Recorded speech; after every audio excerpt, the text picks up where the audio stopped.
Well, morning folks, welcome to the Old Classic Car channel, and it is a chilly morning early in December 2023, and today I'm off to North Wales. Specifically, we're going over to see the 1950s museum in Denbigh, or just outside of Denbigh in North Wales. It's a place that I visited maybe 10-15 years ago, something like that, and I believe they had a devastating fire in the years sometime after my last visit, so I'm really looking forward to having a look and just seeing what's there. It's a real mixture, I believe, of interesting things. There's 50s memorabilia, household memorabilia, and happily a number of classic cars and a very, very interesting old lorry. So it's promising to be a very, very nice day. It's showing about 2 degrees on the car at the moment, so it's going to be a bit of a nippy one. But it was either go today on a very cold, bright, frosty but beautiful day, or wait till tomorrow when it's a little bit warmer. But it's also going to be raining tomorrow, so I decided to go with a nicer, brighter, chillier day. Right, anyway, let's head over to Denbigh in North Wales and visit the 1950s museum and just see what gems we can find there today.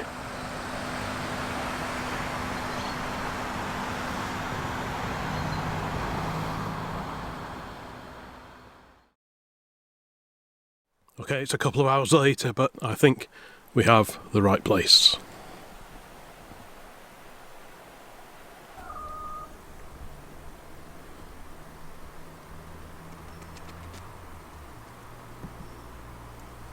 Yes, I think I'm going to get on very well with this museum. Like I say, it's basically 1950s or thereabouts themed, and of course we've got 3 cars at home which are from the 1950s. We've got the 1950 Ford V8 Pilot, the 1954 Renault 4CV or 750, and the 1956 Standard 8. But what do we have here? A lovely old fire engine or fire appliance. What a fantastic old girl that is. But what is it? I haven't looked up the registration number, which I probably should have done, but I haven't done yet. But yeah, it looks in very, very nice condition. I'm guessing possibly a Dennis, coach built. Look at those wraparound screens. How cool are they? I wonder how long that's been parked here. It's a very damp day today. Or at least it's not freezing. This is rubber, this wing, isn't it? Like the old post office Morris J type vans, and some of the Morris Minor vans as well, used by the post office, and the GPO, they also had rubber wings. I think the idea was that if you were going to do lots of stop-start motoring and possibly bumping into things, it made more sense to have rubber wings that just ping out again rather than steel wings that need knocking out and possibly repainting. Looks like the window's slightly ajar just to sort of keep some air moving through. I wonder if we can see inside.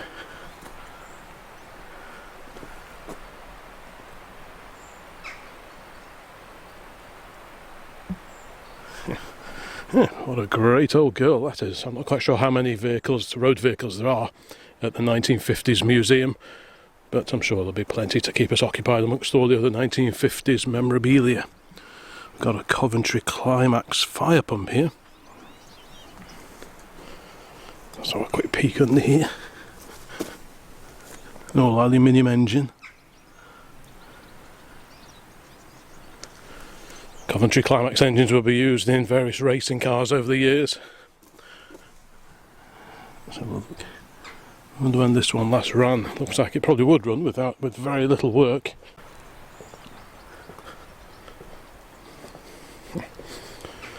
Priming speed not to exceed 800 revs per minute.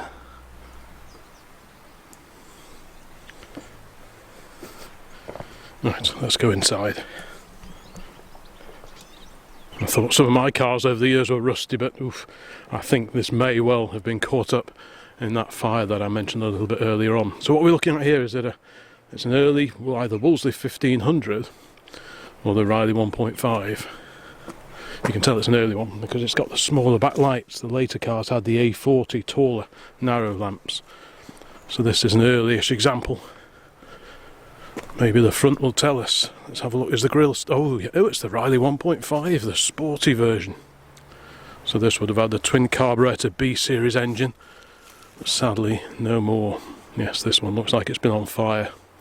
All the paint off and then put outside. What a sad end for a great little car. Is the engine still there? No. Engine's gone. fact, most of it's gone. It's looking pretty derelict, but I guess it clings on to life just as an exhibit outside the museum here. But, yeah. Just imagine when this car was sold new. Happy family going on holiday. Day trips to the seaside, perhaps.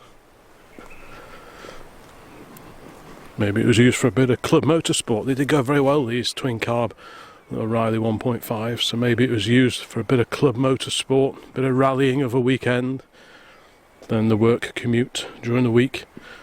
But yeah, this one has certainly driven its last few yards and isn't going anywhere anytime soon. But yeah, I do like those cars.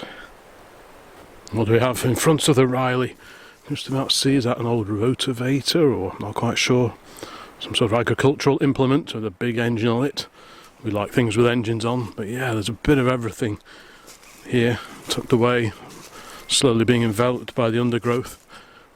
Got a nice mower there, an old Atco mower, very small single cylinder engine on that one, look at that. Just about see Atco on the petrol tank there. Who remembers those mangles being used back in the day?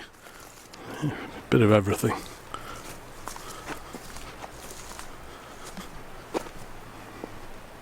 More mangle action.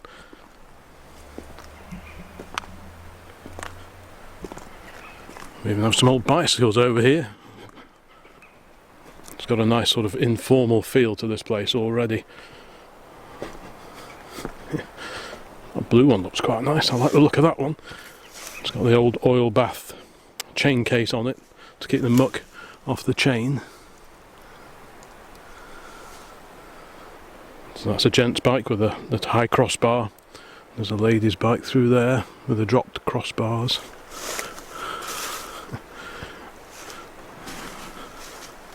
What make is this one? This is a Phillips. Who remembers Phillips? Yeah. Before we've even gone inside, interesting old gems dotted around. Nice bit of old corrugated iron there as well. I could do with that building. What do we have over here? Let's just have a quick look along here while it's not raining, not snowing. Got some more farm implements here, some old farm agricultural kit. Wow, look at the chain on that.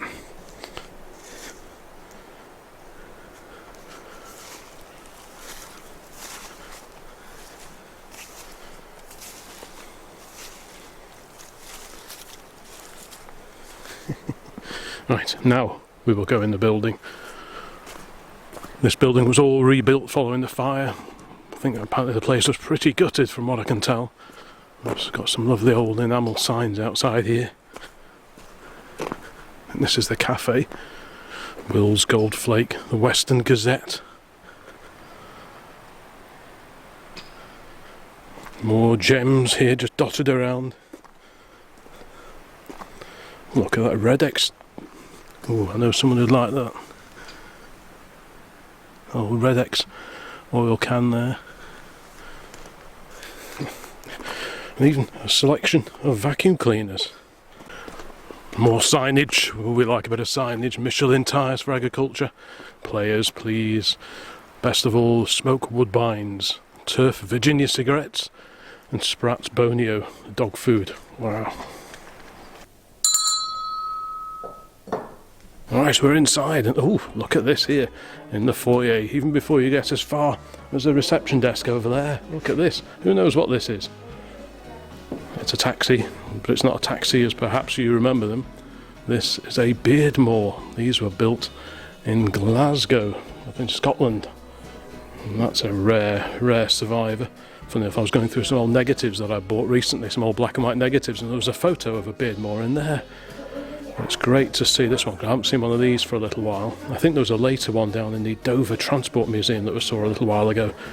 But it's great to see this one here in Denbigh. 448 NNT, the registration. Might have to look that one up. Look at these bonnet pulls. These are the same as a Ford Pop and the little vans. Anyone with a sit-up and beg Pop or Anglia will recognise those bonnet catches. Let's have a quick look inside. The window's open. Let's have a peer within.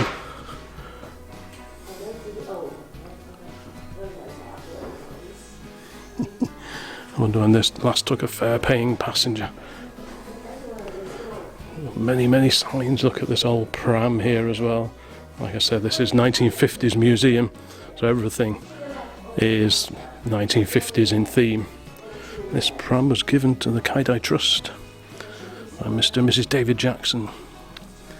It's thought to be a pedigree valiant high pram. It was purchased from Parr's Cycle Shop in Market Street, Abergele in 1962. Bit of royal memorabilia here, and all these old tins. Who remembers all these commemorative tins? We've got a few tins back at base, but most of them are motoring related. But there's so much of this royal memorabilia, and even to this day, in fact. But anyway, what's this down here? This is a corgi. How neat is that? So what year is that? Sort of late 40s, early 1950s. Let's have a look. The Brockhouse Engineering Corgi Scooter. Based in Southport, produced 98cc scooters developed by Managing Director John Dolphin for the military well-bike motorcycle. Production began in 1948 and ended in 1954.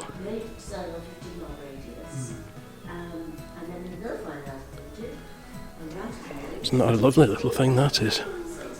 I will get back to the taxi in a moment, but as with all these museums, I always get very distracted. But that's a real little cracker, isn't it?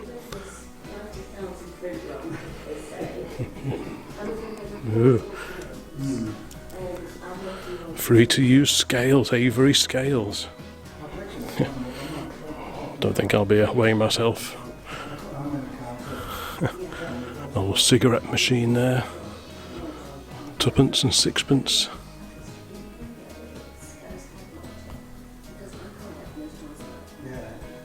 Even more enamel signs. Brook Bond tea, hi-hat, Welsh ice cream. Never heard of that before. Royal Daylight Oil, I have heard of that before. Same with Craven A.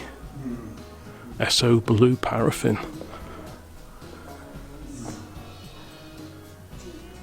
Wow. Anyway, back to Beardmore's. Lovely old taxi. Some lovely old leather luggage here. It's for hire.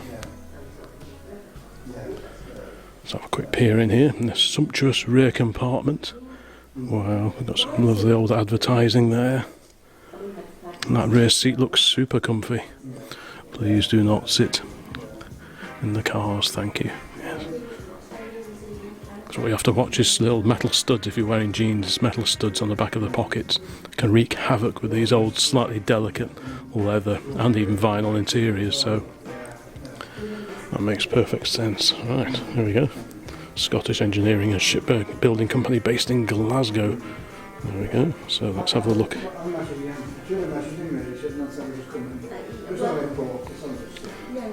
1954, the model shown here in the museum was introduced as a Beardmore Mark VII Paramount.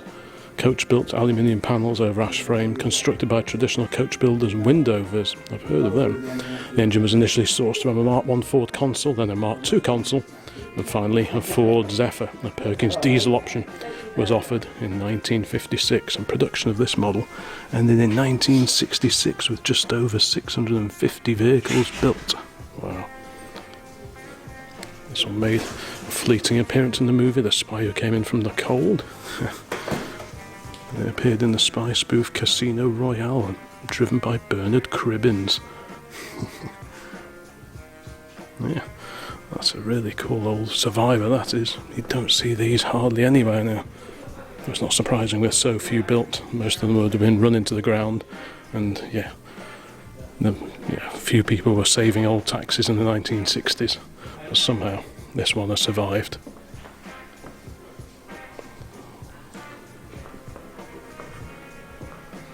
Lots more luggage over here. Oh, and who remembers these? Mamod, the old steam. You can't really call them toys, steam models, I guess. I used to have one of these. You can fire them up here with little pellets of fuel, and you put them under the boiler and get it steaming up and powering all sorts of implements. They got a little roller as well, a steam roller, again by Mamod. Bakelite. I've seen quite a lot of Bakelite over the last few years, what with the little Ford Anglia with its Bakelite dashboard, and now the Pilot with its Bakelite dash. But look at all these old plugs and plug sockets and things, and old light fittings as well. I know people do collect Bakelite. I was very tempted with a £20 Bakelite tray the other day at an antique centre, but I was talked out of that one. But I thought it would have been perfect to sit in the back of the Pilot with a Bakelite tray on my lap. Anyway, never mind. Look at this old table tennis game, possibly a little bit earlier, maybe 1930s, something like that. But that's a great looking thing, that is. And everywhere you look, there are just really interesting bits and bobs. Kids playing in the street. Request for volunteers, because a lot of these museums rely on volunteers to keep them open, and this place is open every day. I mean, obviously I check before visiting just in case there's an odd day where they're not open. But yeah, what a fantastic place. A new Swift fire extinguisher.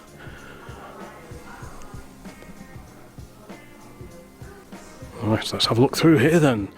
Lots more memorabilia and several more vehicles, which is good to see. I don't really know where to start, to be honest, so I think we will just amble around. Practical Householder magazine. Many of the items on display here have been donated by kind members of the public, which is great, because a lot of this stuff would otherwise probably would have been thrown away, and that would have been a shame, especially of having survived all this time. Yes, it's really crammed with nostalgia here. And what do we have over here? A lovely Wolseley. A Wolseley police car, in fact. Good grief.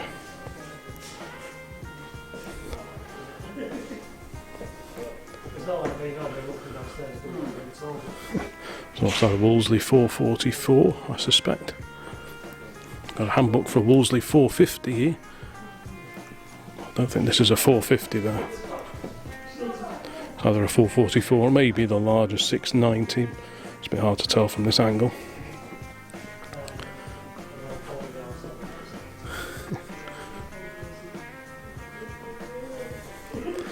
Windows open so we can have a peer inside. Oh, there we go. So this is a bit of a crime scene corner. We'll have a talk about that Austin Loadstar in a moment. Yeah, this is really nice. 838 AWU, proper original plates on there. These by Blumels. We like an original number plate. Many things of interest here. What do we have here? A racing Lotus, no less.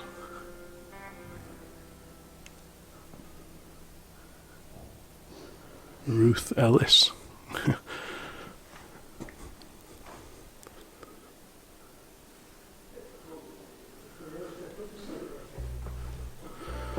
But obviously, being a classic car channel, we will make sure to have as much classic car content in this video as possible, while still showing everything else. Lots of lovely old military models over there. And how about this? A Triangminic model garage. Well, there's one of those in my office upstairs, right behind where I'm sat at the moment, actually, editing this video. And it's just like that. So what's that, 1950s as well? Fantastic. There's a little Wolseley police car there as well.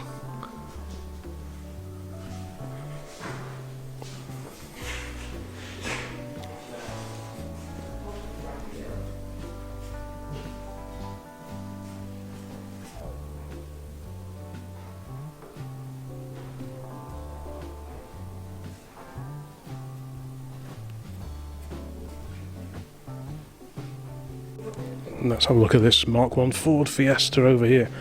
Apparently this originally belonged to Christine Margaret Sloane, better known as Christine Keeler, a former call girl involved in the 1963 Profumo affair.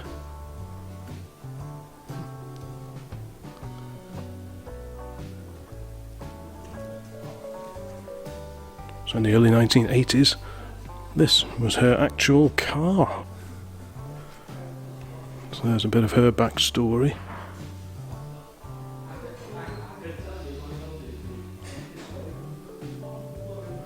pause the video if you want to have a proper read and get the full background info. Hello, madam.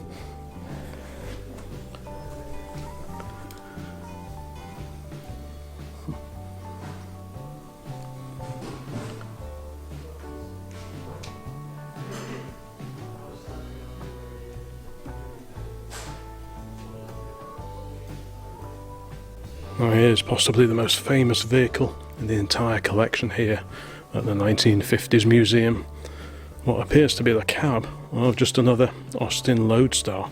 Actually, Loadstars you don't see all that often now. You do see the militarised versions, the K9s quite often it shows, but the civilian Loadstar equivalent, not so often.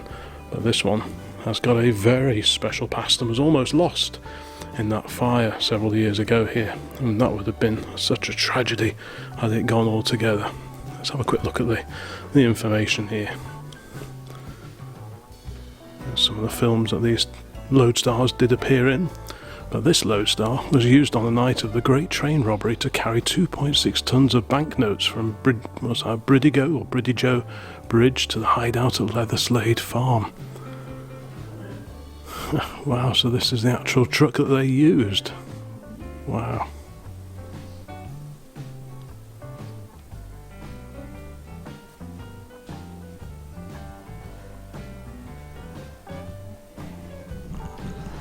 There we go, Austin Loadstar.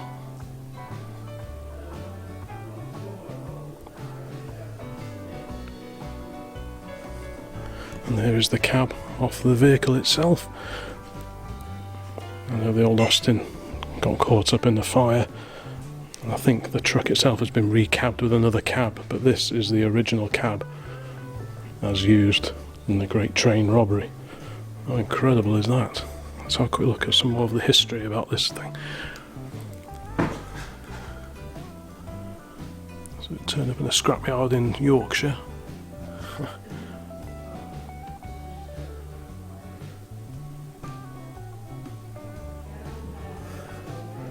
Well, there's the actual story about this particular truck that we saw a picture of on the wall just now. BPA 260 is the registration. It was driven to the robbery with 2 Land Rovers, all ex-army and green, so the group of men seen in the 3 vehicles would not cause attention and would be thought of as an army unit. These vehicles were loaded up with mailbags and driven to Leatherslade Farm. Wow. Incredible that this survives at all.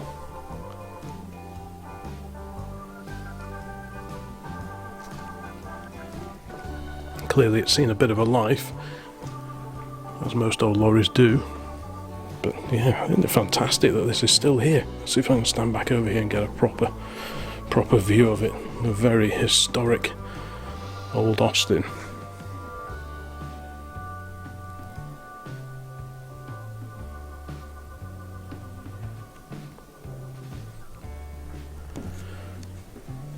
It was worth coming here just to see this. Wow. Yeah, very interesting corner of the museum here, the Wolseley.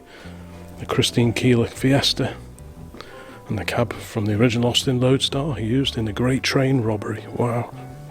And over here, representing the boys in blue, we have a 1965 Velocette LE. These are very popular with many police forces. They were very quiet, they were water cooled, and I think they were shaft drive as well, which made them very, very suitable for sneaking up on crims and ne'er-do-wells. And Velocette did very well out of these, I imagine. Lots of information on the wall, all about the Great Train Robbery. Of course, there's plenty of information around if you wish to read up on this a bit more.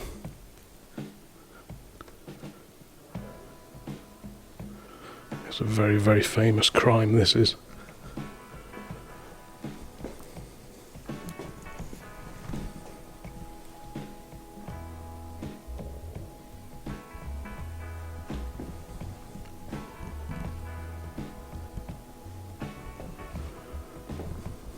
There we go, there's a famous bridge where it all took place.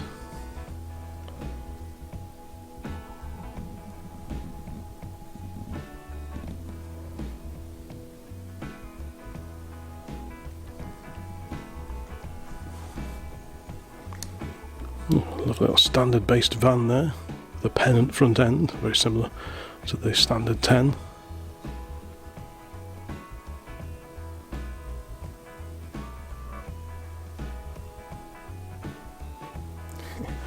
Yeah, wow. Definitely plenty of reading here for anyone interested in old lorries and indeed old criminal activities. Yeah. So here it is now in 2023. There it is, straight after the robbery. You're going back a bit if you remember Ernest Marples. He was the Minister of Transport from 1959 to 1964. Deep unpopularity amongst motorists derived from his introduction of such things as parking meters, traffic wardens, the MOT test, or the 10-year test as it was called back then, and double yellow lines. Marples must go stickers. And here we have a Ford 100E Popular, a last of the side valve Fords pretty much. The Popular, I mean originally when the 100E came out in about 1953, you had the 4-door Prefect and you had the Anglia, the 2-door Anglia. And then later in the 1950s, the Popular came along. I think that coincided pretty much with the 103E Ford Pop going out of production. So the 100Es were simplified, cheapened, very much an entry-level brand new car of the time. And they were rebadged as the Popular. I like these accessories on here. A safety headlight fog diffuser. How cool is that?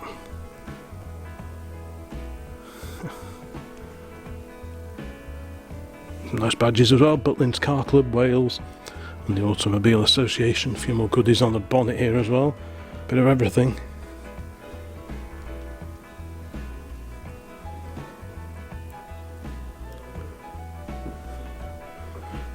Got some more motoring memorabilia over here, just behind the little Ford. Let's have a quick look through the window. Picnic set on the rear seat. Metal flashlight. Motoring 1950s style.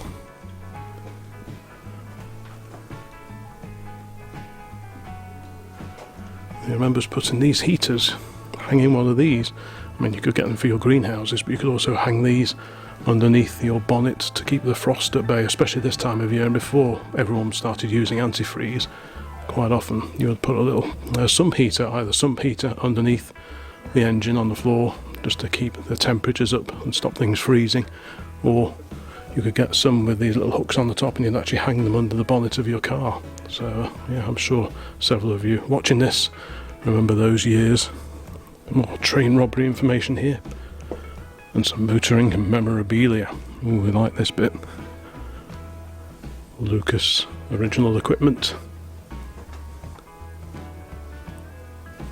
Let me know in the comments if you recognise what that rear light unit's off. Several vehicles were fitted with those, but do you recognise what it is? Or where it originally came from anyway. The Net dust absorbing polisher. A couple of those hanging up in the garage back at base.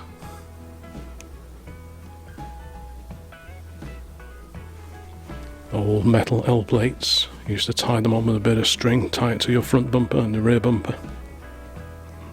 More Lucas boxes. Remax. That's another maker of car parts in the sort of, well, in 1920s onwards really. The Rally Wisp, a little moped there with a little Motor Bacane 49cc engine by the look of it. Spectacular. There's one or two of these dotted around at home as well. Lovely old car snack tray that you wind your window down and it just clips to the window aperture, and then you've got a little tray to put your cup of tea on. In fact, I think I saw one of those somewhere. Here we go. Here's one in use. And who remembers these parking lights? You used to have to put those if you're parking on a busy street. Plug it into a little socket on the dashboard and it'll just give you a little bit of illumination so that, well, in theory, no one would drive into you while you were parked up at the side of the road. I'm not quite sure what year they went out of use, but certainly before my time.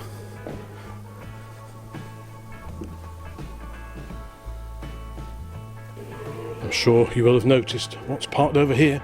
A good old Austin A30. Now, this is an interesting one because it's got a painted grille a la A35, but this is the A30, the 803cc powered car. Originally this would have had a smaller chrome plated radiator on it, so someone's fitted the later A35 style grille to this particular car. The lights appear to have gone out. I'm not sure if they're based on motion. Maybe if I walk forward the lights will come on. It'd be quite handy so we can see what we're actually talking about. Are they going to come on? Let's maybe wait until the lights come back on. While I wait for the lights to come back on over there, let's have a look in this corner, music corner.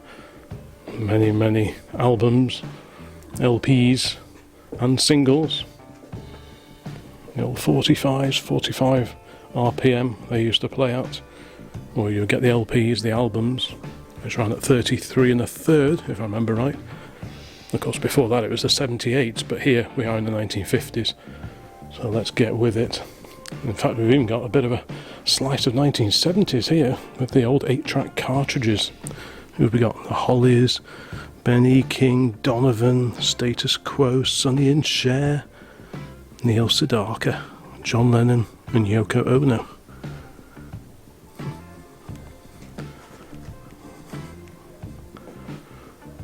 Even the sleeves of the old LPs are beautifully illustrated. Just how fantastic do they look. Hope you can see this. It is a little bit dark here.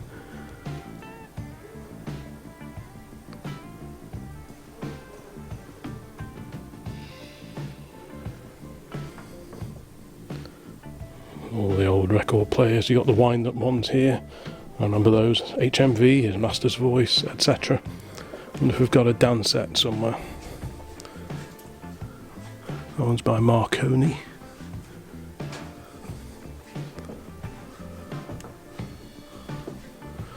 Of course, that's James Dean. He met his end at the wheel of a Porsche Spider. But over here, what do we have here? A bright pink Cadillac, no less. Goodness gracious, I wonder what the story is with this particular car. Most of the vehicles here seem to have an interesting backstory. Yeah, very rock and roll. Look at all this.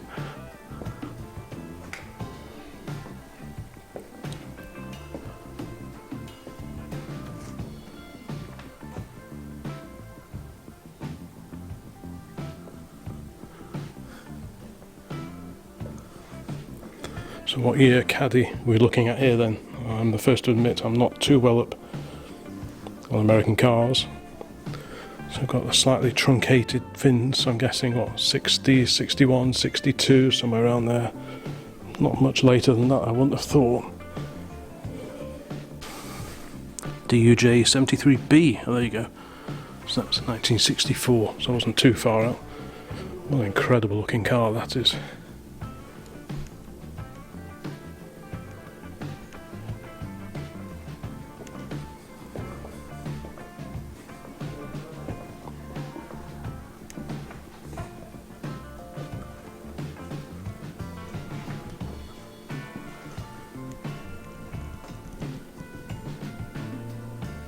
Good news, the lights are back on. So let's have a quick scoot around here. So back to the Austin A30 with the painted grille. This is a 4-door saloon. It's an AS4 type, I think, the very early A30s. It's the petrol filler cap, just above the number plate there. On the very early A30s, they are mounted here in the back wing, and they also had a circular speedometer, whereas these are the same shape as the Mk1 Austin A40. Probably can't quite see it in there. But you get the drift, and again it's got another version of the old clip-on parking lamp as well. Super little car, 4-door this one. You can also get the 2-door on the vans, of course. And this sort of grew, if you like, into the A35, which had a larger rear window, had a 948cc engine. Like I say, the different grille. But cosmetically, visually, they didn't change a great deal. I think the plinth under the Flying A was slightly longer on the A35. And these were different as well. I think the mountings for the side lights were slightly different as well on the A30s versus the 35s, but only detail differences really. Next to that, what do we have here? A Morris Minor of the very early 1950s. It's a split window car, and You can see it's got a cheese grater grille. Now that was fitted to the late Highlight MMs, the original MMs, the side valve powered cars, and also the early Series 2s. But if this trim on the bonnet is correct, which doesn't have the sort of pointy forward bit and the M, which most Morris Minors you see have, then I'm guessing this is the MM, one of the last of the Highlight MMs, with the side valve engine that was lifted from the Morris 8 Series E, the 918cc, I think that was. This is a very bonny example in green.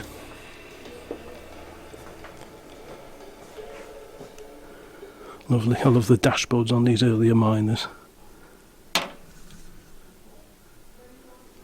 Probably can't quite see, but you know what I mean. And it's got the correct rear wings. So many of these early Minors have got the later Morris 1000 rear wings. But if you compare them, the cutout on these MM cars, the aperture for the wheel arch is much greater on these. On the later cars, the line of the wheel arch followed much closer to the rear tyres, hugged it much more closely. They are a swap over fit, but it's good to see this one is still on the original early pattern wings. So yeah, a bit of nerding there. More memorabilia as well. Shellmex, British Motor Corporation, BMC, of course. By the 1950s, Austin and Morris were all parts of the groaning BMC combine, which later morphed into British Leyland. Oh, what do I have here? Almost didn't see this. This is a rally runabout from 1965.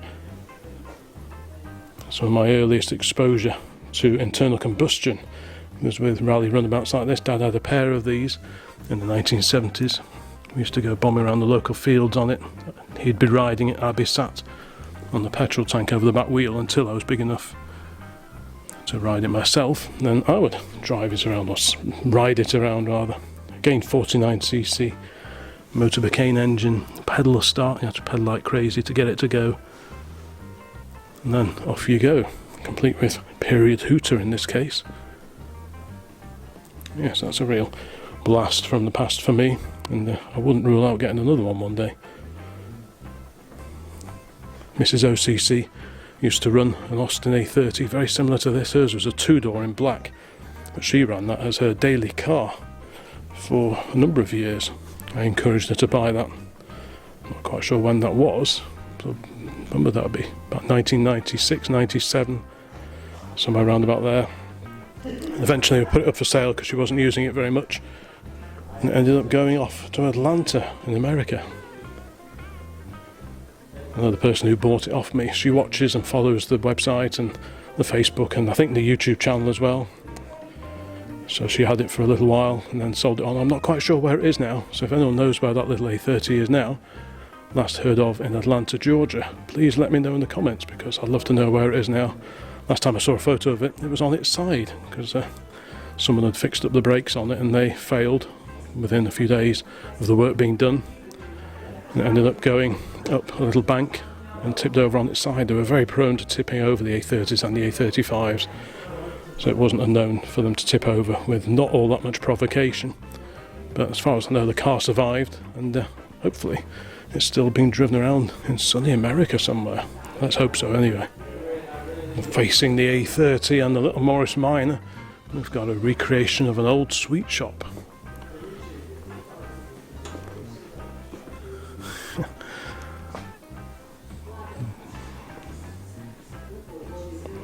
Apologies if this isn't too clear. This camera isn't the greatest in low light conditions, but hopefully you'll get the idea. I would recommend visiting this little museum yourself. In fact, make a day of it. If you head over to North Wales, pop over to Llangollen for the motor museum there, which isn't all that far away from here actually. And then when you're done at Llangollen, come over here to Denbigh and visit the 1950s museum, because between them they've just got a fantastic array of things on display.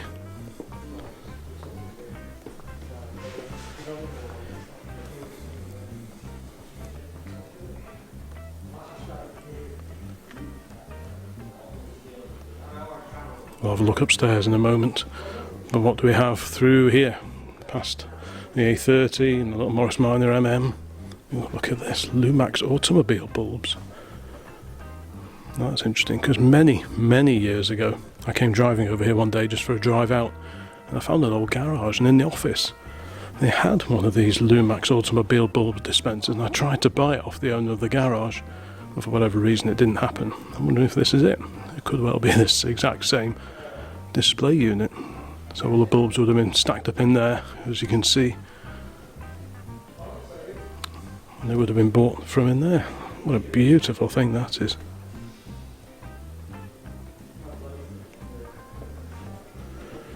Let's carry on. There's more down there, more memorabilia that way, but I want to come over here because we've got more car. Oh, look at that. Oh, be still my beating heart. Here's a blast from the recent past. A little Ford Anglia, an E494A Anglia, just like the one that we used to have until just a few months ago. Different colour. This one is that very light green, a bit like Ludlow green of the V8 Pilot that we've got now. Our old Anglia was fawn. I think that was the colour. It's like a very sort of pale beige. I'm sure you've seen the videos on the channel if you've been around here for a little while. What a treat to see this one. This one looks super original. KDM 160. So this was the forerunner of the sit-up and beg Ford Pop 103E. This car very much had its roots back in the pre-war years of the 1930s. This was one of the 8-horse cars. Oh, more light, that's good. This is one of the 8-horsepower cars, the 933C powered car, 4-cylinder side valve, 3-speed gearbox. And then it was this car that the 103E was based on. The 103E had the slightly larger engine, the 1172, 10 horsepower. Was the RAC rating for that particular engine. But it was a lot more basic, even more basic than this, and these aren't exactly plush. They had much smaller butler lamps, didn't have the shiny bits in the middle of the hubcaps. Like I say, it had the larger engine, but the 103E had painted bumpers, and the lovely, we can't really see it because the window's up, but the lovely Bakelite dashboard was replaced with just a tin dashboard. Let's have a look at some of the information here. Just move that to the side. Was a one-owner car until 2016 and has been off the road since 1975. However, it now runs and drives and will be kept in oily rag, original condition and not restored. Fantastic. Totally original. Appears to have had just that one owner from new until it changed hands. Wow. What a great old survivor that is. Just look at the lovely patina on there, just like ours was.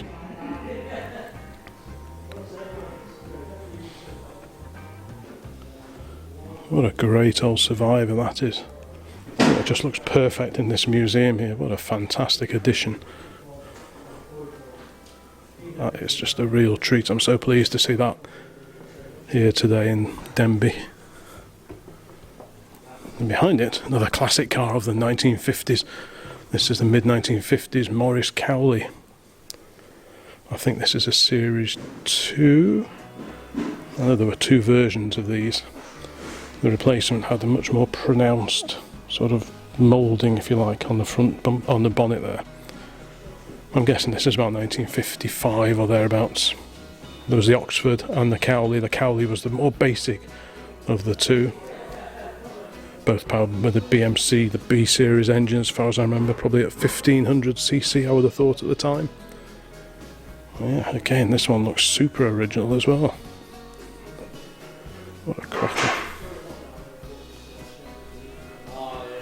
Oh, what's this? The Automatic. I've got one of these at home. These are really nifty. I won't try it because they usually don't work. But basically, those little red things on the side allowed you to slide up fresh maps. So let's just put that there. So you've got several different sheets of the map, and you would grab either side. So you've got number 1, 2, 3, 4, 5 and 6. So you would grab either side, slide down, and depending on which map you needed, that would be revealed in this. So this is like it's almost like a sat-nav almost. But this is great, and it's sort of, instead of having to have a huge fold-out map that you'd spread across the bonnet, to try and figure out where you were and where you were going to. You could have all the map condensed into this plastic contraption here from the 1950s. That is very, very neat indeed. There's a patent application number there, 16068/54. So maybe 1954 is when the Automatic came out. I might have to do a bit of research on that. What a great old Cowley. You don't see many of these around now. All very commodious. The dashboard a very long way away from the driver and the front seat passenger. There's a great period radio in there as well. I hope you can see that.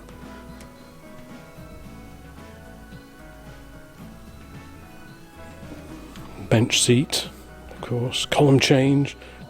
It's very awkward to have floor change with a bench seat, although some cars did have the gear change down here. I think on the Morris Isis, which was like the bigger 6-cylinder version of the Cowley and the Oxford. I've got a feeling from memory the gear change was down here on the right hand side next to your right hand knee. But on these cars it was column change, which of course was quite a common thing in the early 1950s. Same with our V8 Pilot. This one's not on its original number, so that's disappeared at some point during its life. Most many cars were just put in garages maybe in the 60s and the 1970s, and they missed the formation of DVLA, and yeah, when you come to put the car back on the road, you'd lost the original number plate, and if you couldn't prove that that number, the original number, belonged to the car that you owned, you had to go with what they call an age-related registration, and that's what we're looking at here. Yeah, look at all these old cigarette packs as far as you can see. Because smoking isn't entirely popular now, but if you go watching some of the 1950s films on Talking Pictures TV, every man and his dog pretty much was smoking continuously. Hence the many, many different brands of tobacco and cigarettes and cigars and so on. Go into any pub and there'd just be a smog of cigarette smoke and pipe smoke. So that's one thing from the 1950s I'm not particularly interested in going back to experience, but as for everything else, including Morris Cowley's and of course Ford Anglias, I'm more than happy to wallow in the 1950s, at least for a few moments before returning to the modern day and the internet and fancy phones and all those kind of things. But there's a lot to be said for living in the 1950s as well, I think.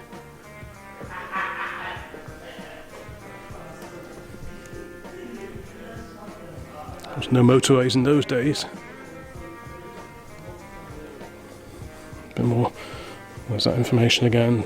With little fettling, the engine was coaxed into life and the car will be kept in a really rag condition. It's actually in really good nick. It's had a bit of a nerf in the back corner. Oftentimes it was something like that that caused the car to come off the road. Often the driver maybe lost confidence or something like that, so the car got stashed away or scrapped. Unfortunately in this case it must have got stashed away.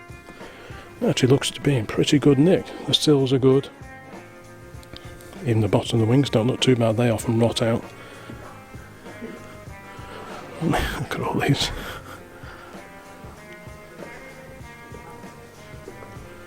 A motorcycle and sidecar here. This is a bit newer. This is a Ural made in Russia. That boxer engine, very similar to a BMW, isn't it?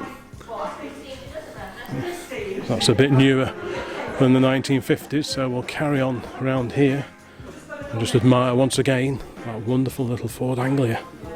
What a cracker that is.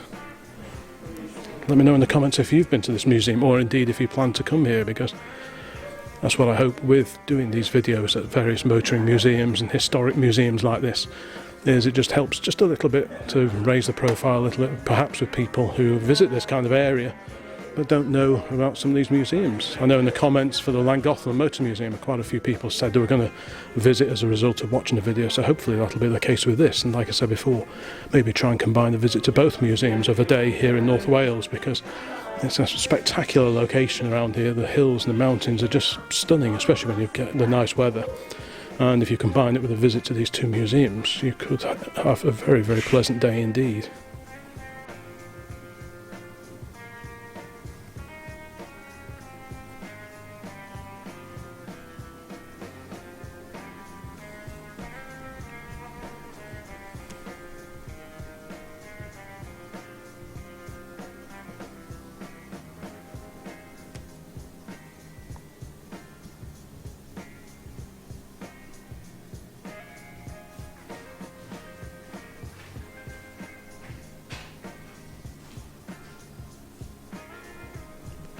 All these old supplies of tobacco back in the day.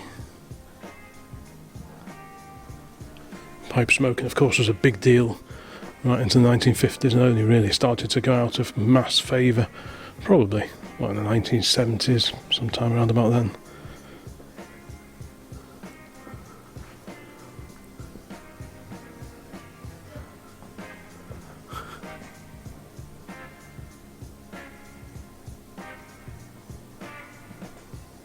Very different times.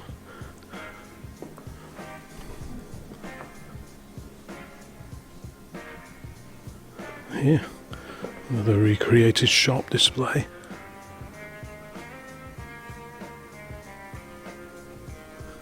In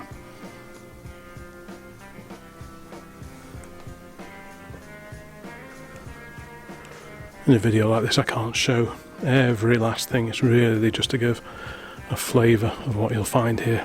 Oh, look at all these old road tax discs. Good grief, lots of different makes and models represented here. Of course, the collecting of tax discs is a very niche hobby, but it's a hobby that's very alive and well. I might do a video all about that at some point in future. If you'd like me to do a video about collecting old tax discs, please let me know in the comments, because I guess I've already done a video about collecting old spark plugs, so I guess doing tax discs wouldn't be too out of keeping for this particular channel. Some nice old paperwork here relating to old local motor engineers. Denbigh Smithfield Garage Company Limited, 1955. The old style driving licenses.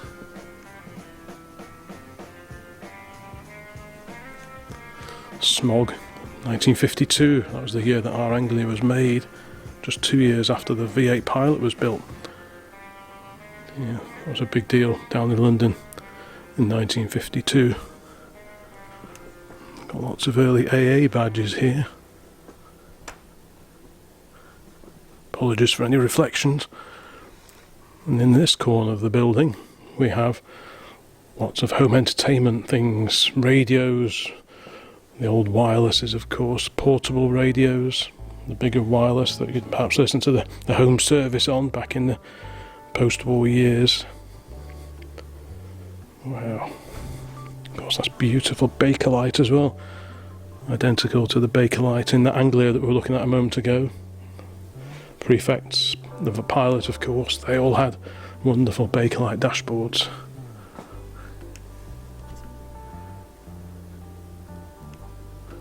I'm sure quite a few of you remember some of these radios.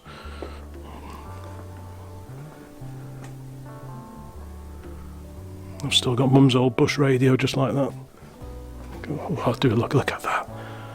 That's a bit earlier in the 1950s, but what a fantastic looking thing. That is the Echo AD36, made in 1936 at a price of £8 and 6 shillings, 1 shilling being 5 pence in modern money. This radio was generously donated to the museum.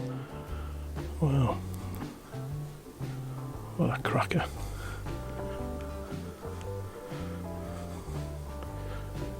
So it really is a little bit of everything from the 1950s and a few years either side.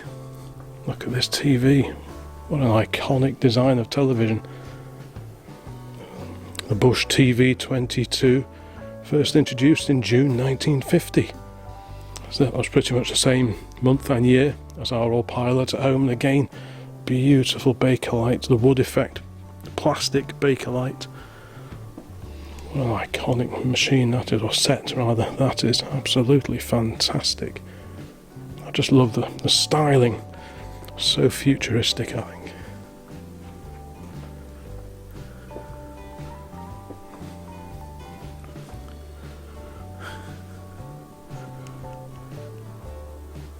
So many of these makes have disappeared into the mists of history. Kossor, I've never heard of that one. HMV, of course that one's well known, his master's voice, the Regent Tone Model 15. Good grief. Some very obscure makes here.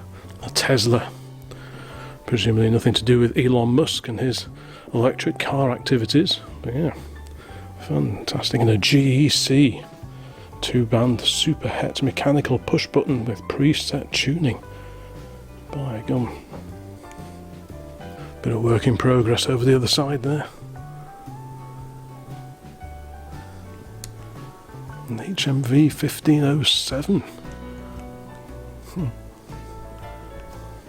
What a treat. Look at this 8-track player, very 1970s, but what a wild looking thing that is. Very space age looking. The Eagles, the greatest hits. The Peto Scott TV 169 projection television set, introduced in 1951. Wow.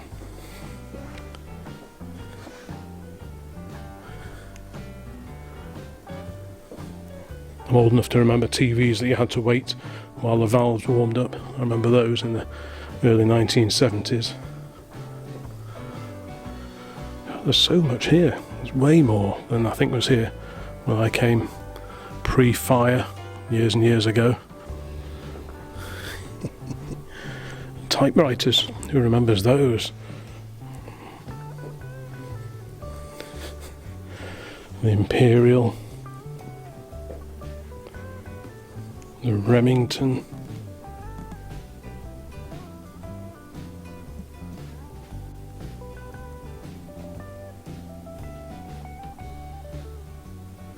loads of travel guides, of course, in the days before the internet. If you wanted to find out about places to visit, maybe for your summer holidays, you'd pop down to your local travel agent and pick up copies of all these sort of things, tour guides and so on.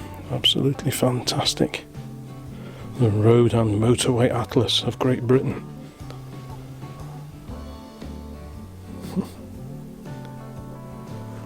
Punch and Judy.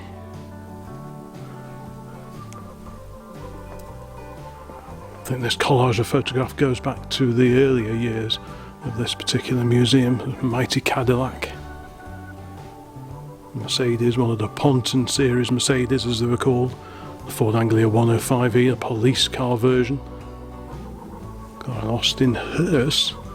Wow, you can see the high roof line, that tells you it's a hearse. There, of course, is the Austin Loadstar from the Great Train Robbery. Oof. Now this is the toy room. Oh, I think I might have to spend a few minutes in here. I remember these, the Baco building set, slightly before my time I think, but there's still plenty of them around second hand at the time, in the 70s when I was growing up. How fantastic is that? All these beautiful toys, beautifully illustrated boxes and packaging and so on. Let me know if you remember owning any of these. Another job for Biggles. We've got quite a few copies of the Biggles books here at OCC HQ, and quite a few tin plate toys as well. This one's tin plate here. And the plastic equivalent, so when you get into the 1960s, plastic started to take over from tin plate, even though often the bases are still tin plate because they had motors attached to them, but the bodies started to be produced in plastic by sort of the late 1950s. And as this toy shows here, they were prone to distorting over time as well, especially if you left them somewhere warm, perhaps on a window shelf where the sun got at it. Over time they could distort, whereas tin plate cars, they just tended to fade. You've got a triangle little train at the top there.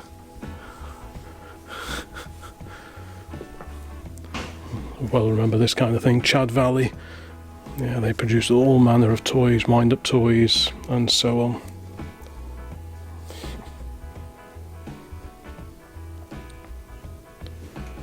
So much here. All children's annuals. I collect these quite a lot. Any that have motoring related scenes on the covers, I try and collect them whenever I see them in antique centres. There are also quite a few aircraft related ones that we've got. There's one there. Let me just pull that up. Got a helicopter on that one. And many of them have really beautiful illustrations on the covers. Try some sport and speed. Just really inspiring, beautifully illustrated. Look at that. My picture book of tractors on the farm. Look at that. Wow, just beautifully illustrated.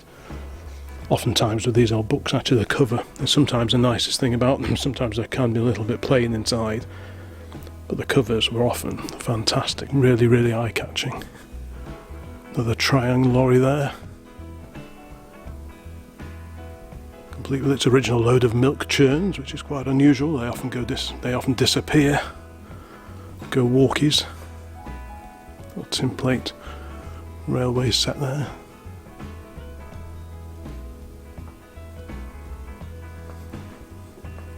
Ooh, look at that flying squad. Wow, that is something else.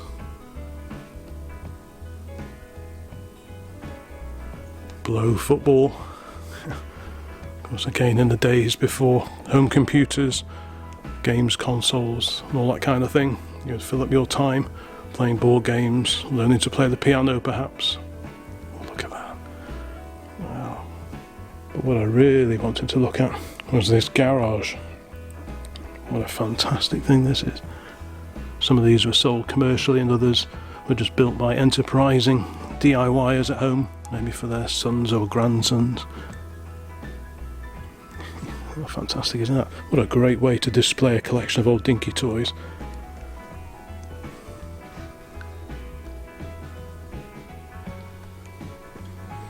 That is lovely, all made out of wood.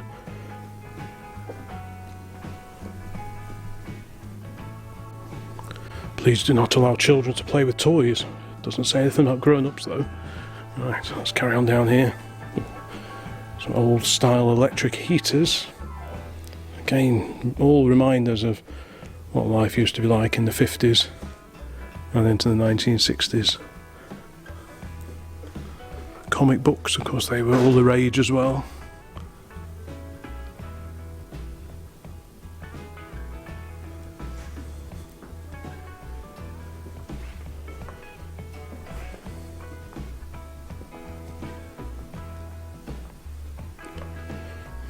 This is actually wartime era, as you can see. So a full-size, full-body gas mask for babies. God.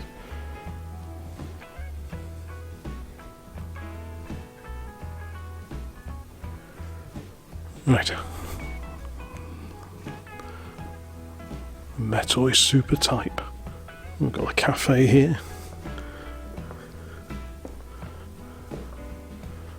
Even this, the Formica tabletops. It's all really 1950s. Look at these chairs. Wow, such great attention to detail. Hats off to Sparrow and the many friends and volunteers that have helped him build this museum up to what it is now. How cool is that?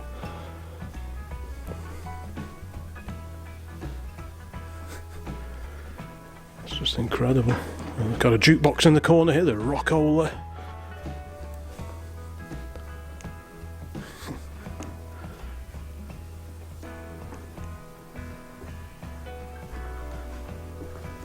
Of course, stamp collecting was a big deal right the way through into the 50s, 60s and into the 1970s. Perhaps not so much now. There are still stamp collectors out there, and I've got a few myself, but in these days, again, before the mass adoption of television and then the advent of computer games and so on, this was the kind of collection that will keep you quiet for hours and hours. They can still do that now.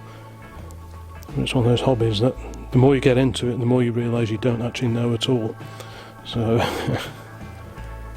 but yeah, it is actually a very worthwhile hobby even to this day. Let's carry on round here.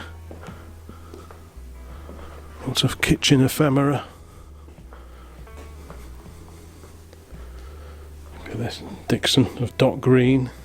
Who remembers that on the TV? Hobbies Weekly and the Hobbies Annual. Davy Crockett. What do we have here on the cover of Hotspur? The Hotspur Modern Marvel, the Austin Cambridge no less. What's the aeroplane? The Canberra. The English Electric Canberra. And now in here we have the kitchen corner. All your kitchen mod cons for the 1950s, the old style cabinets, utensils, cookers over there. Again, Formica, very much prevalent. Things you remember, eh?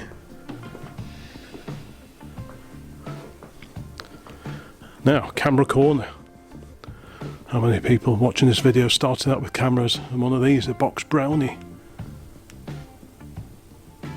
Of course, the original box brownies were just that, the boxes. And then, as the 50s came along, you had these beautiful Bakelite brownie 127s. I keep an example of one of those on the parcel tray in the Pilot, because it looks just right here. This is what the box brownie used to look like, hence the name.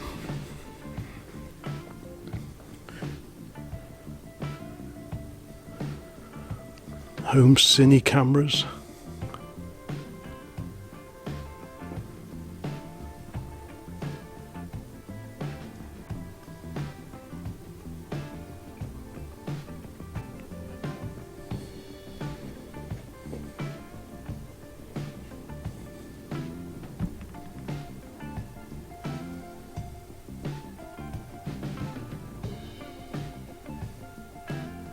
Well, the light's not actually on in here, so I can see perfectly well, but I don't think the camera can. But I'll just have a quick look, because here we have the classic 1950s living room. I hope you can see this, or at least get an idea. What amazing looking chairs these are. They look so comfortable. You've got the big old wooden cased wireless in the corner there. One of those newfangled television sets, they'll never catch on. Ducks on the wall, picture of the Queen. The lights are coming on. Yeah, it's really cool to see this little Morris and the A30 parked alongside it. Like I say, happy memories of A30 ownership several years ago now. We've got an Austin, one of the factory magazines. This one was issued by the Grosvenor Motor Company of Rill, so that's not far away.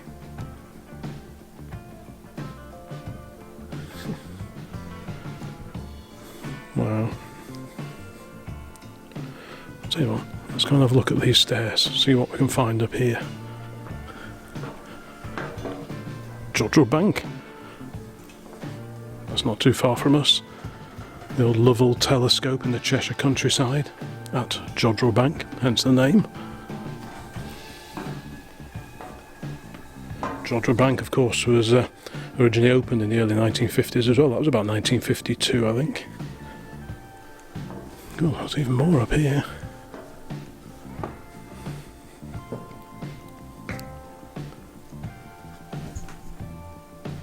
Right, a quick battery swap later and we'll carry on. Like I say, this can really only give you a bit of a flavour for what you'll find here. But the sheer breadth of the material on display here, mostly 1950s, is just really incredible. Lots of medicinal related things here. We've got a few displays as well of slightly earlier times, in this case the Second World War, which of course was only a few years prior to the 1950s. And what happened in the Second World War had a huge bearing on how the 1950s would unfold, what with rationing and so on. There's Douglas Bader.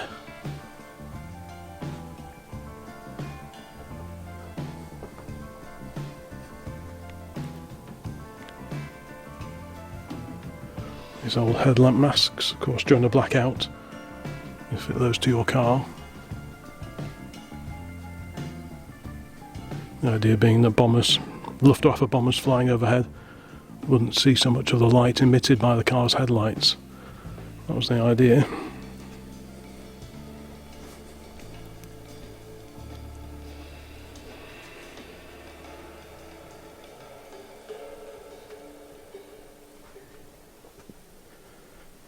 Wow.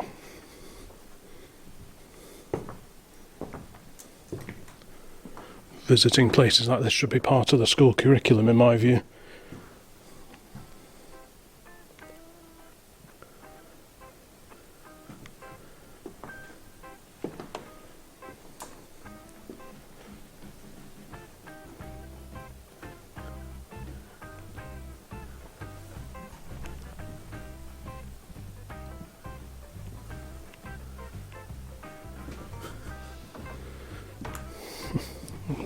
Ooh, lovely headlight. Who remembers the knit nurse coming into school? Lovely.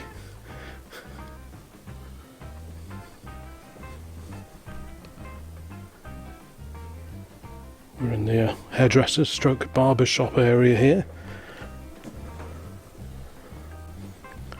Good afternoon, ladies. And a pretty wild looking television set. Wonder if the Goons is on this evening. What do we have up here? I'll just gently clamber over here because what do I see here? Oof, look at that. Standard companion. A 4-door estate car version of the standard 10. We used to have one of those. Fantastic. Dated October 23rd, 1958. Wow. What do we have there? A little van, a family grocer van, and what appears to be a Hilmer Minx. Look at that beautiful fridge. I wonder who made that.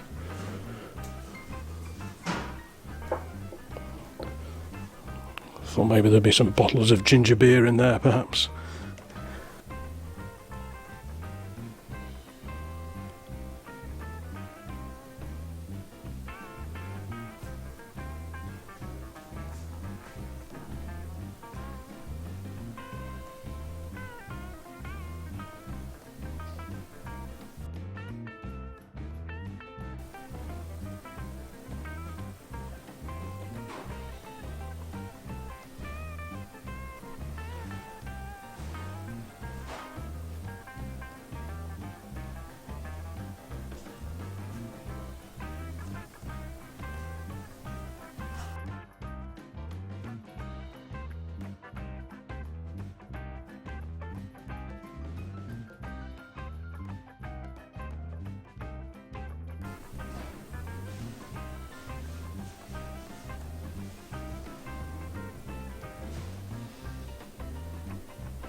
Right, well, I think we've had pretty much everything here at the Denbigh 1950s Museum. What a treat to visit. I've been meaning to come back here for so long. I'm really glad that I managed to find the time to head back over here, especially as we saw this lovely Anglia here, a real blast from the past. What a cracker that is. And this beautiful Morris Cowley, a car that you hardly ever see nowadays. A real rare survivor. Really, really rare.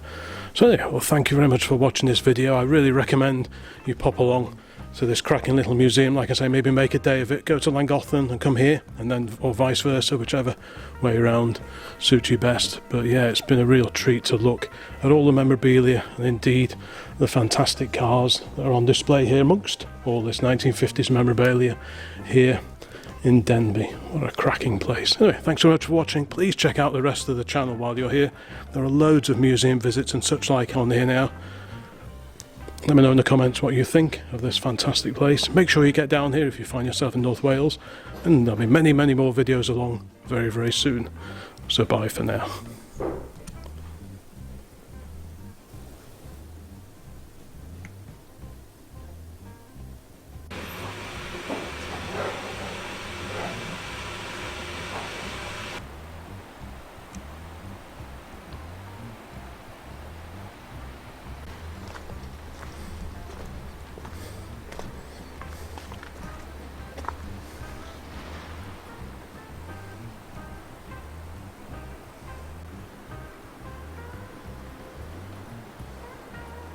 Just driving back through Mold in North Wales, and I had to just come and grab a clip outside this fantastic old garage.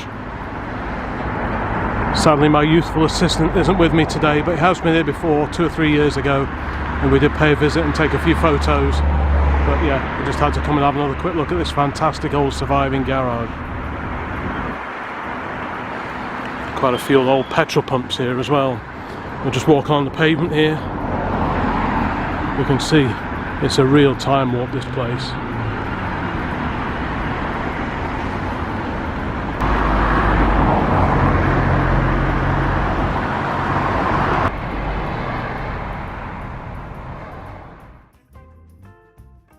Well, morning folks.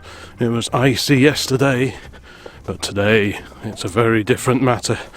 Just look how nippy it is today. Good heavens, decent covering of snow. Well, decent for us. I'm sure if you're watching from Antarctica or Alaska or Canada, somewhere like that, then you'll laugh at this amount of snow. But trust me, for us around here, this is pretty snowy. So I thought I'd just come and have a quick look outside and just record it for posterity. Didn't get a chance to put the cover on the MX-5, so that's looking a little bit snowy, but never mind. I had the Jeep running yesterday. That's going back on the road ASAP. I've not used it for a little while. Ned the shed is looking a bit frosty as well. We're just in the process of moving a mountain of soil. Harley's in the process of falling off his bike. The oldie Honda. We parked this here, and yep, suitably covered as well. Some winters we go without any snow at all.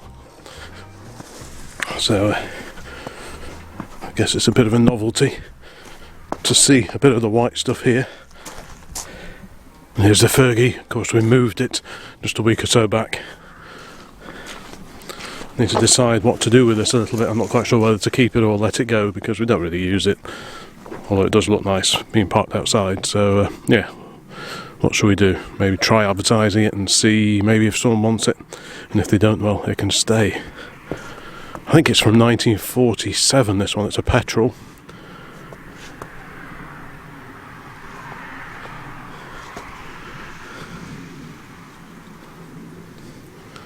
Apologies for my hand appearing. People don't like my hand appearing in videos, but, well, never mind.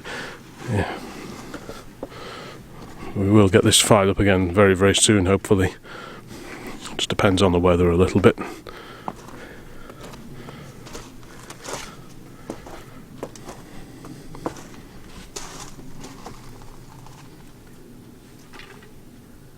At some point I'd like to get a shelter built in the garden, just so that we can park the MX-5 under there when the weather's not so great. I think they'll probably benefit it. I will brush the snow off, because what tends to happen is, as it melts, the snow becomes water, and you run the risk of it all draining down inside into the drain area, which you don't really want.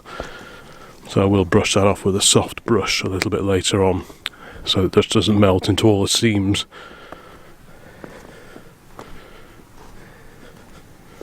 Not really top-down weather at the moment, although I did have it down a couple of days ago, and that was very nice indeed on a very crisp, icy day. But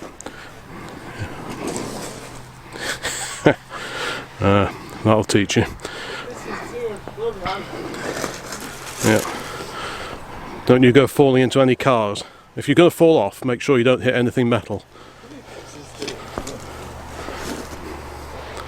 Maniac. So yeah, as I was saying, I think the idea is we'll try and get a shelter built at some point in order to house maybe the Dodge trailer and the MX-5. The Jeep, well, that can live outside. That's a hardy old girl, that is, so that can live outside. I'm not too worried about that one. But the little Mazda probably wants to be under a shelter now. Harley's testing the off-road snow capabilities with his FTX Outback Ranger RC car.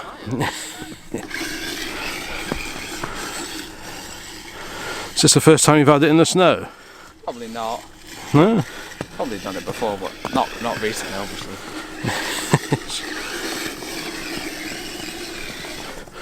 Four-wheel drive.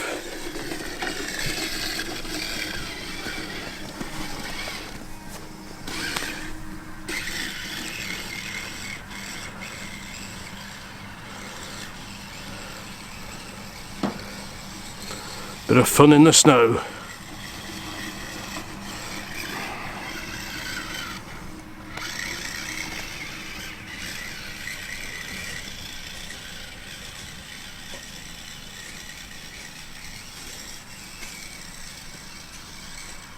A little bit of snow build up there.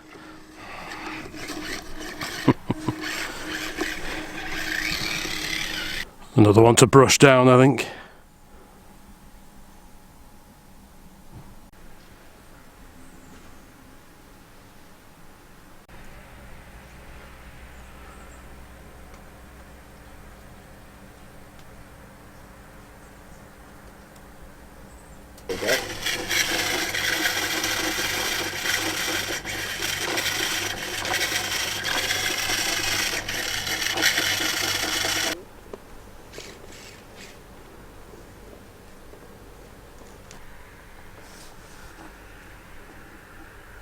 The roller's back in its usual little corner now.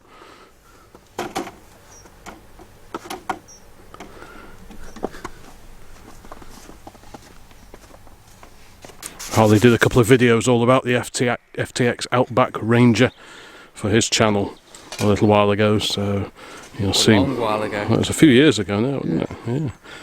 It's a good old thing though, isn't it? You can buy different bodies for them, different battery packs and all sorts of upgrades and different wheels. Yeah, they're quite a cool thing. This one's standard. This is obviously basically a Land Rover. It's pretty cool. And being four-wheel drive, it actually works quite well, doesn't it? Yeah. You filmed it going through all sorts of mud and puddles and things, didn't you, in your videos ages ago? Yeah, that was like some serious like boggy stuff. Yeah, so it's actually really capable. So those little pins hold the body on, and it all lifts off, revealing the battery packs and all that sort of gubbins. But yeah, a lot of this is upgradable as well, so they're quite fun things, really. So you got proper four-wheel drive. That's the rear. Prop shaft to the rear, prop shaft or drive shaft if you're in America to the front. Yeah, so it's all quite whizzy. Things stuck. Oh, it is. Oh, right, yeah. It's a bit funny sometimes.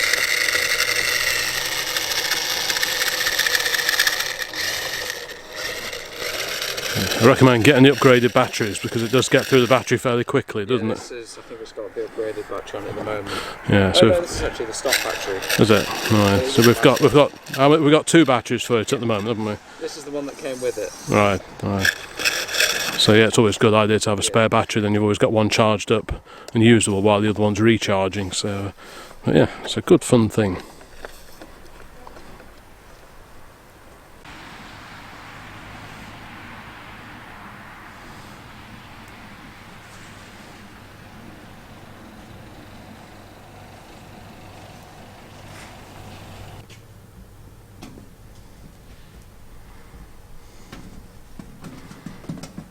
Note the twin wheel setup, the hill climb spec setup on our trusty wheelbarrow.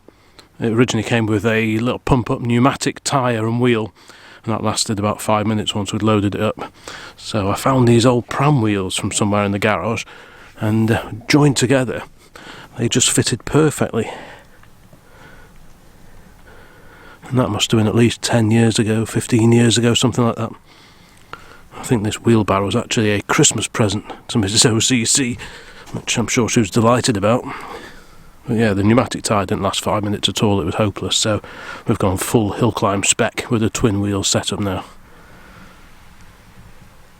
The Wolseley Sheep Shearing Machine Company Limited, Witton in Birmingham.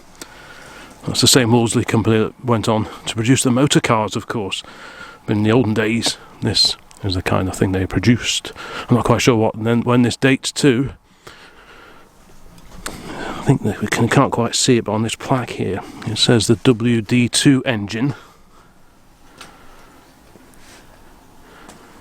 So maybe that gives us a clue, I'm not quite sure, but either way it's just a nice looking thing. Don't fret if you're thinking, oh, you can't leave that lovely old engine outside, it might get damaged. Well, trust me, it is very, very damaged. This isn't going to run again, because if we have a look behind here, where is it? I can't quite see. Let's scoot around here quickly. There is a huge crack and hole in the casting.